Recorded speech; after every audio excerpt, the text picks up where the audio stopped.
Hello, friend. Before we begin our journey, please dim your lights, find a comfortable position, and maybe turn on a gentle fan to relax your mind. We're travelling back in time to an era where the world believed the Earth was the centre of everything, and bathing was considered a daring choice. In the heart of these ironclad prejudices, a few remarkable women were quietly redefining the world with their sharp intellect and their unwavering, silent curiosity. While the gentlemen of the era were busy debating how many angels could stand on the head of a needle, what were the women doing exactly?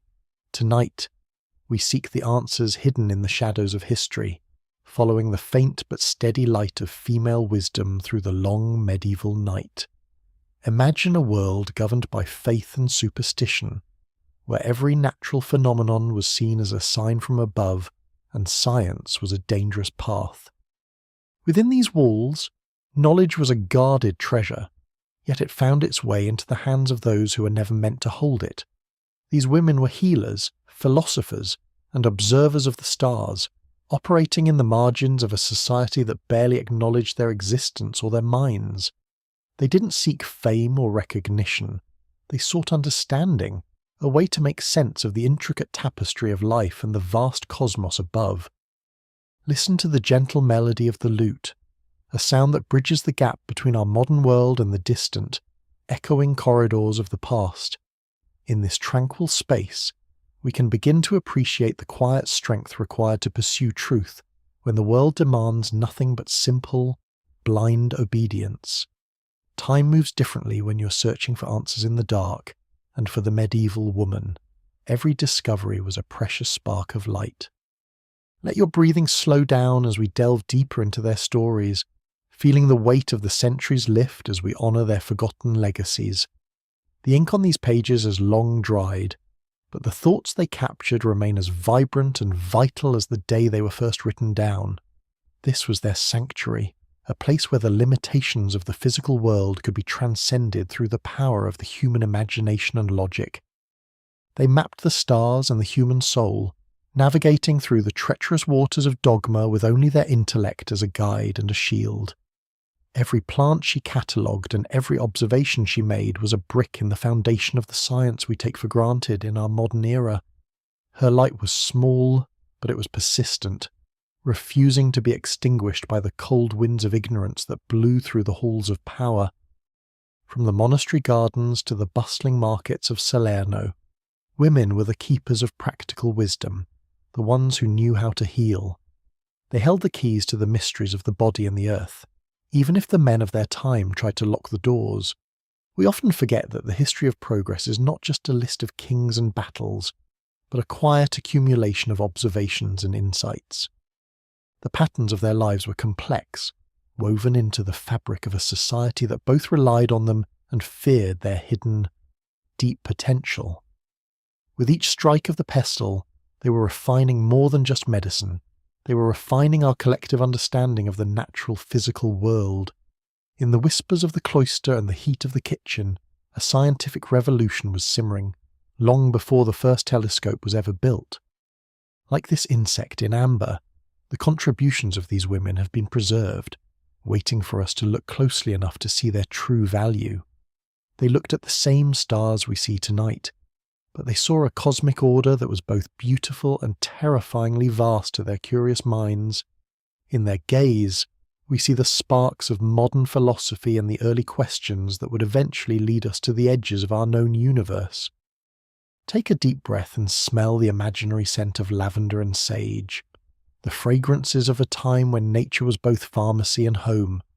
The beauty of their work lies in the details, in the careful recording of things that others ignored as trivial or common or unworthy of note. As we settle into the first chapter of our story, let the light of the past guide your thoughts toward the remarkable Hildegard von Bingen.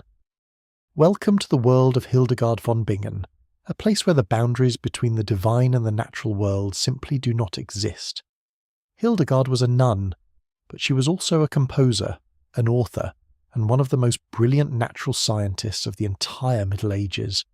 She claimed to see intense visions of light from God, which modern scientists now suspect were actually symptoms of severe, chronic migraine headaches. Whether divine or neurological, these visions inspired her to write monumental works on medicine and natural history that were studied for over 4 centuries. In her masterpiece, Physica, she catalogued the properties of plants, animals, and minerals, viewing them all as part of a living, interconnected cosmic whole. To Hildegard, science was not separate from faith. It was a way to understand the Creator's design through the intricate details of his creation. She didn't see any contradiction in praying for a soul while simultaneously studying the effects of wormwood on someone suffering from chronic digestive bloating. Her gardens were her laboratories, where she observed how different plants reacted to the sun, the soil, and the changing cycles of the moon. She understood the importance of clean water and fresh air long before the modern germ theory was ever proposed by the giants of medicine. The rhythm of her life was dictated by the bells of the abbey, but her mind wandered far beyond the stone walls of her convent. She developed the concept of viriditas, or greening power, a life force she believed was present in all living things, from plants to people.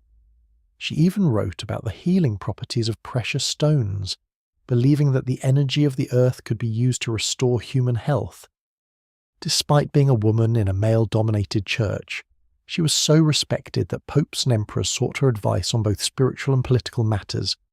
Her life was a testament to the idea that intelligence and devotion are not mutually exclusive, but rather 2 sides of the same human coin.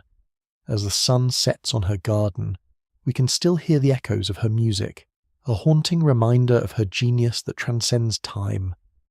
Her songs were like her science, complex, ethereal, and deeply rooted in a desire to connect the human experience with the infinite rhythms of the stars. She moved through the darkness of her time like a living lantern, showing that the light of the mind can never truly be hidden. Hildegard's medical advice was practical and based on years of careful observation, such as using ginger to soothe an upset and aching stomach. Her works were preserved by the very institutions that often sought to limit the influence of women, a silent irony of medieval historical record. She saw the divine in the material and the material in the divine, creating a philosophy that was as sturdy as the cathedral walls. In the winter of her life, she continued to teach and write, her influence spreading like the roots of an ancient, powerful, and wise tree. She understood the chemistry of life, from the fermentation of grapes to the way the blood carries the vital heat throughout the human body. She was a woman of her time, yet she stood completely outside of it, a visionary who saw the future in the seeds of today. Her faith was her foundation, but her curiosity was her wings, allowing her to fly over the barriers that kept others confined and very small. From her abbey on the Rhine, she sent out letters that challenged the powerful and comforted the weak, all backed by her profound scientific knowledge. She saw the world as a garden that needed to be tended, where every living thing had a specific purpose and a unique, holy song. She didn't have modern tools, but she had something just as powerful, the ability to pay attention to the world in a profound, deep way. Her visions often took place in such settings, where the light seemed to dance and transform, revealing the hidden structures of the cosmic reality. She believed that the winds and the elements were all part of a giant machine, designed to sustain life and reflect the glory of God. Even in the harshest conditions, she found something to study, something to learn from, and something to praise with her tireless, brilliant, inquiring mind. To see as Hildegard saw is to see a world where everything is alive, everything is connected, and everything is a potential source of great wonder. She was the first to document the use of hops in beer, not just for flavour, but for its preservation properties, a true scientist's practical discovery. In her kitchen and her infirmary, she was an alchemist of health, turning common weeds into life-saving remedies for the sick and the dying. Her legacy is like this reflection, clear, beautiful, and deeply rooted in the foundations of the world she sought to understand and to heal. Though some of her ideas might seem strange today, The spirit of her inquiry is the very heart of the modern scientific method we use.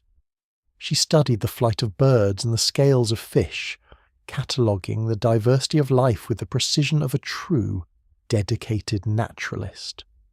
Her music was a bridge between the physical and the spiritual, using sound to explore the mathematical harmonies she believed governed the entire universe. Navigating her thoughts is like walking through a labyrinth. Every turn reveals a new perspective and a deeper layer of meaning and hidden beauty. Her influence spread like ink in water, subtly colouring the intellectual landscape of the Middle Ages and leaving a permanent mark on our history. She knew that we are all made of the same elements as the stars, a poetic truth that science would later confirm many centuries later. Even after her death, her voice continued to be heard through her books, providing guidance and inspiration to generations of thinkers and searching seekers. Her life was a mosaic of different disciplines, all coming together to form a beautiful and coherent picture of the world as she saw it. She had a deep respect for all creatures, believing that even the smallest animal had a soul and a place in the cosmic, divine order. The river of her knowledge continues to flow, reminding us that curiosity is a powerful force that can carve its own path through any obstacle. Now, let us leave the garden of Hildegard and step into the warm, aromatic, and surprisingly scientific atmosphere of the medieval kitchen hearth.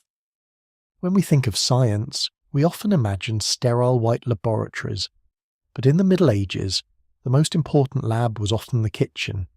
Here, women were the masters of practical chemistry, performing complex experiments every day without ever calling them by their modern, academic, scientific names.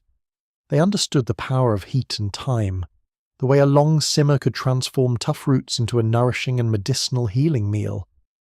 This was organic chemistry in its most basic and essential form, preserving food, extracting essential oils, and creating dyes from common forest plants. They knew that a pinch of this and a drop of that could change the properties of a substance, turning a simple broth into medicine. They used honey not just as a sweetener, but as a powerful antiseptic, understanding its ability to keep wounds clean and help them heal faster. Men called this domestic work, but in reality, it was a sophisticated understanding of concentrations, temperatures, and chemical reactions that sustained their entire communities. They knew the secrets of the earth, like which insects or barks would produce the most vibrant and long-lasting colours for their hand-woven textiles. They managed the fermentation process of yeast, a complex biological transformation that they mastered through tradition, keen observation, and many years of trial. They were the guardians of fire, the ones who knew how to control its power to create rather than to destroy or consume the home. There is a deep irony here. A woman cooking a soup to cure a cold was seen as normal, even expected of her daily role. But if that same woman tried to explain the science behind why it worked, she might be met with suspicious glares or even outright fear. They were kitchen alchemists, turning the raw materials of nature into the building blocks of survival for their families and their entire villages. They recorded their findings in books of secrets, or shared them through word of mouth, creating a vast but largely uncredited body of knowledge. They understood the science of preservation, using salt and smoke to keep food edible through the long, harsh, and often unforgiving medieval winters.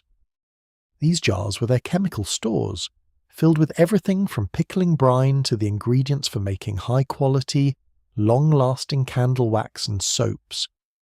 They harnessed the power of bacteria to make cheese and yogurt, managing the delicate balance of environment and time to achieve the perfect result.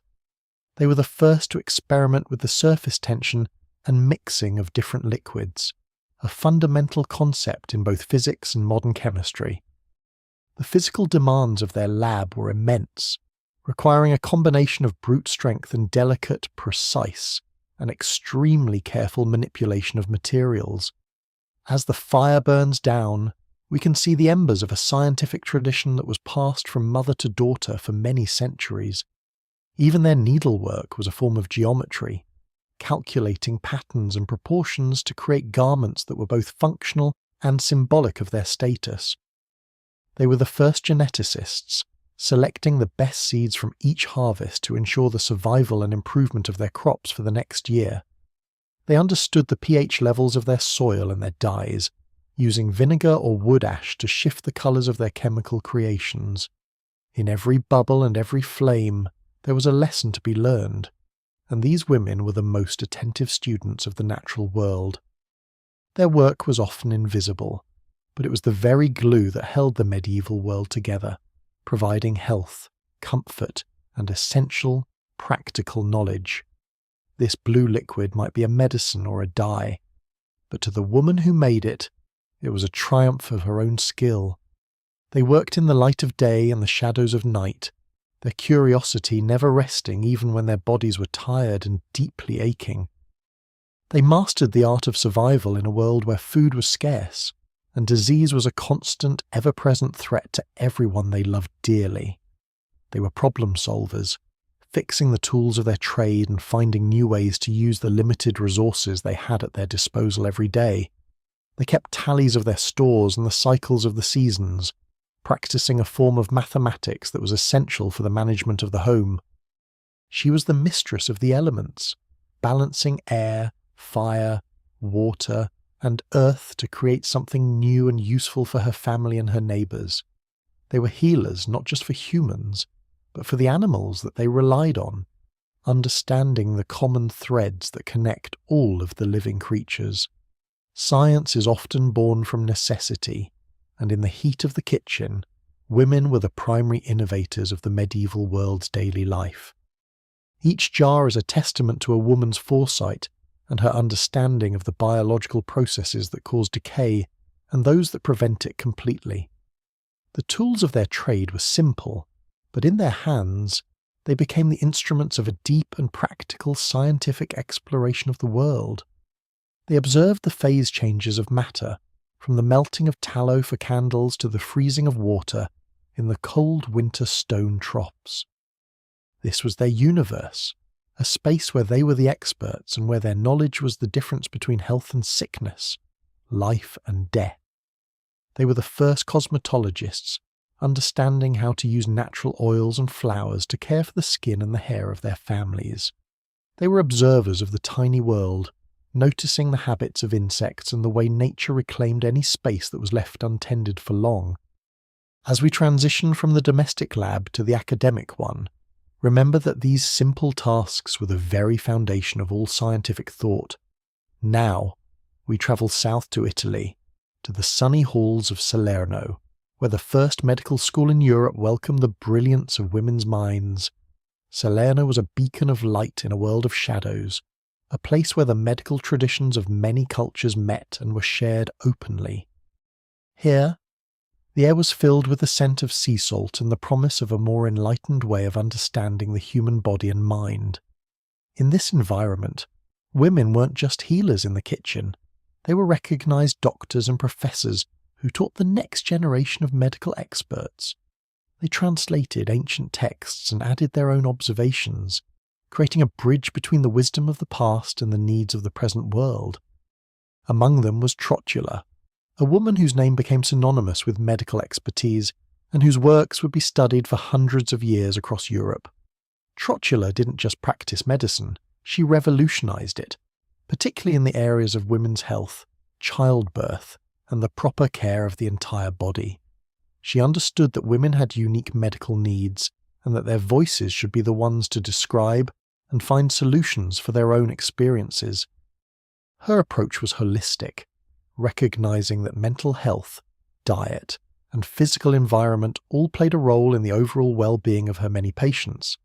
She even wrote about skincare and beauty, not as vanity, but as a part of hygiene and health, concepts that we still value in our modern world. She was a pioneer in surgery and pain management, advocating for the use of anesthetics long before they were commonly accepted in the medical field at large. Trotula was a legend in her own time, a professor who proved that a woman's intellect was more than equal to the most complex medical challenges. However, history has a way of being unkind to women. Later scholars tried to claim her work was written by a man named Trotula instead. The idea that a woman could understand the complexities of her own body was apparently too difficult for some male historians to accept or believe. This erasure of her name is a powerful metaphor for the way women's scientific and philosophical contributions have been systematically hidden or credited to others. But we are here to reclaim her story and the stories of all the medici who practiced their art in the sunlit halls of ancient Salerno. They were the flowers of the Mediterranean medical tradition, thriving in a place where the climate and the culture allowed them to finally truly bloom. Their knowledge wasn't just theoretical, it was life-saving, practical, and grounded in the reality of the human experience that they knew so well. Salerno was a crossroads of the world, where Arab, Jewish, and Christian knowledge met, and women were at the very centre of this brilliant exchange. They understood the balance of the four humours, a medical theory of the time that required a deep knowledge of the body's internal and external states. Here, medicine was taught as a part of a broader philosophy, one that included music, logic, and the study of the natural and physical world. Trotula believed that health and beauty were connected, and her writings on cosmetics were actually based on a sophisticated understanding of early chemistry. She pioneered treatments for everything from toothaches to skin conditions, using ingredients that were often found in the very gardens of the school itself. The women of Salerno were not just observers, they were investigators, using dissection and observation to understand the hidden workings of the human anatomy. Their work in obstetrics saved countless lives, providing midwives and doctors with the knowledge to manage difficult births and care for the very young. They were the weavers of a new medical tradition, one that was both compassionate and scientific, rooted in the lived experience of the woman's body. The influence of Salerno spread across the world, carried by the students who had learned from the great female masters of the medical arts. Each woman who practiced medicine in Salerno was a stone in the foundation of the modern healthcare system that we rely on today in our world. They knew that knowledge is a form of power, and they used that power to heal, to educate, and to challenge the prejudices of their time. As the sun sets on the golden age of Salerno, we must face the darker times that followed, when this light began to fade out slowly. The rise of formal universities brought new opportunities for men, but for women, it often meant the closing of doors that were once wide open. Knowledge became institutionalized, and those without a formal male-only degree were increasingly pushed to the margins of the scientific and philosophical world circles. The expert was now defined by a piece of paper, and women, who had been the primary healers for centuries, were suddenly labelled as mere amateurs. The light of women's academic influence began to flicker, as they were excluded from the very institutions that they had helped to create and inspire. They were trapped in a world that increasingly valued titles over talent, and where their gender was seen as a barrier to true, deep understanding. Their names were removed from the records, and their contributions were either forgotten or attributed to their male colleagues who were allowed inside the halls. This was the beginning of the long silence, a period where women's voices were suppressed in the name of professionalization and the new social order. The world of science was being divided, and women were being placed on the wrong side of the line, their wisdom now viewed with suspicion. They returned to the margins, to the kitchens and the small village gardens, where they continued to practice their art in a much more private way. They knew the truth, even if the world refused to acknowledge it, and they passed their secrets down through whispers and very private, hidden journals. Like this root, their knowledge persisted, finding ways to survive even in the most hostile environments and through the darkest of times in history. But the storm was gathering, and soon the suspicion that had been brewing would turn into something much more dangerous for these wise women everywhere. The door to the academic world was locked, and the key was held by those who feared the power of an independent and very intelligent woman. The era of the witch hunts was approaching, a time when knowledge of the natural world could be turned against its owner with deadly, terrifying consequences.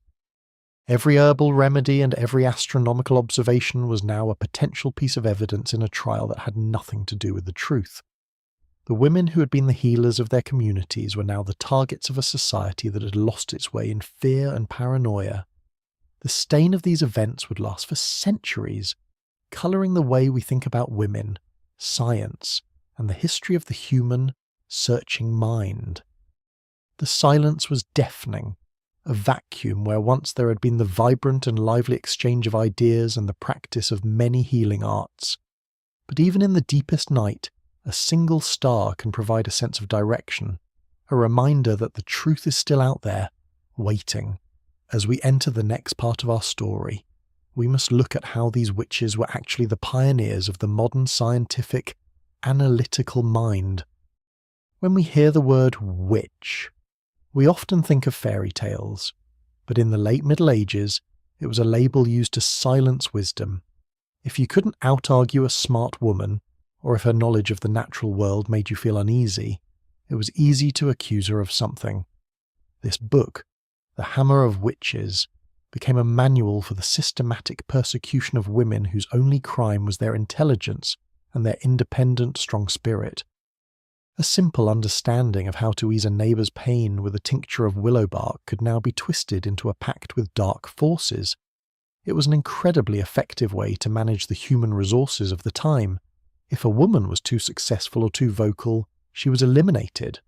The loss to the world of science was immeasurable, as centuries of accumulated knowledge about medicine and nature were quite literally burned at the stake daily. History is written by the victors, and for a long time, the victors were those who wanted to keep the world of ideas exclusively for themselves. They feared what they didn't understand, and they chose to destroy it rather than to learn from it, or to acknowledge its true, inherent value. The witches were often the most observant and logical members of their communities, the ones who dared to ask why, and then how something worked. The intellectual landscape became a wasteland, as the fear of being accused of heresy or witchcraft kept many people from pursuing their own natural curiosity. Knowledge went underground, becoming a secret shared only between those who could be trusted with their lives and their reputations in a dangerous time. But the flame of inquiry is hard to extinguish completely. Even in the darkest periods, there were those who continued to study and to think. The institutions of higher learning were built on the foundations of a silence that was forced upon half of the entire human population for centuries.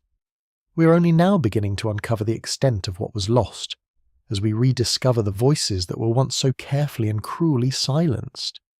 The witches were the first scientists of the people, the ones who understood that nature was something to be studied and understood, not just feared blindly. They were the shooting stars of their time, brief flashes of brilliant light that showed us what was possible, even in a world of deep, dark shadows.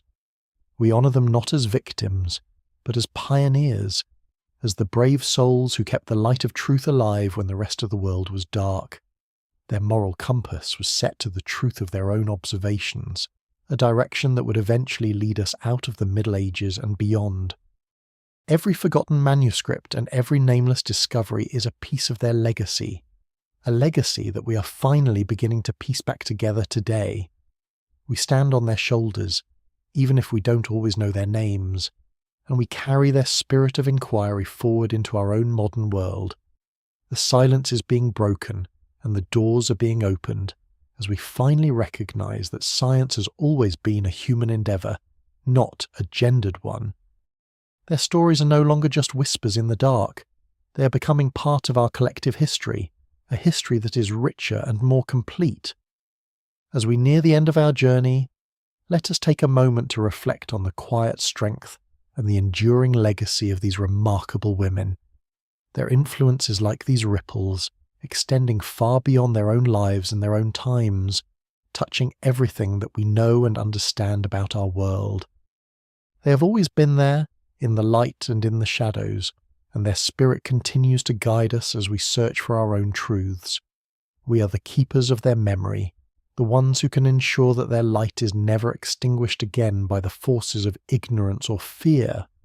The legacy of the medieval women of science is not just a collection of facts, but a testament to the power of the human spirit's curiosity. It is a story of persistence, of finding light in the darkness, and of the unwavering belief that understanding is the greatest gift we can give. We are finishing this chapter, but the story continues, as every new discovery we make is built on the work of those who came before.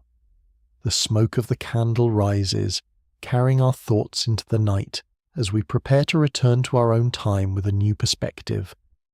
The world is quiet now, and the voices of the past are just a gentle whisper, reminding us that we are never truly alone in our search. The stones of the past have a lot to tell us, if we are willing to listen and to feel the weight of the history they carry. The beauty of the natural world is a constant, a source of wonder that has inspired scientists and philosophers for as long as we have existed. The tides of history come and go, but the search for knowledge is an eternal journey that will always continue as long as we are here. As we prepare to say goodnight, let the stories of these women provide you with a sense of peace and a feeling of deep, profound connection. The world is a complex and beautiful place, and we are all a part of its intricate and constantly evolving story of life and great discovery. The light is small, but it is enough, as long as we continue to look for it and to cherish it whenever and wherever we find it. Time keeps moving forward, but the past is always with us, a part of who we are and a guide for where we are going next. We have returned to our starting point, to the comfort of our own room and the peace of our own thoughts as the night deepens.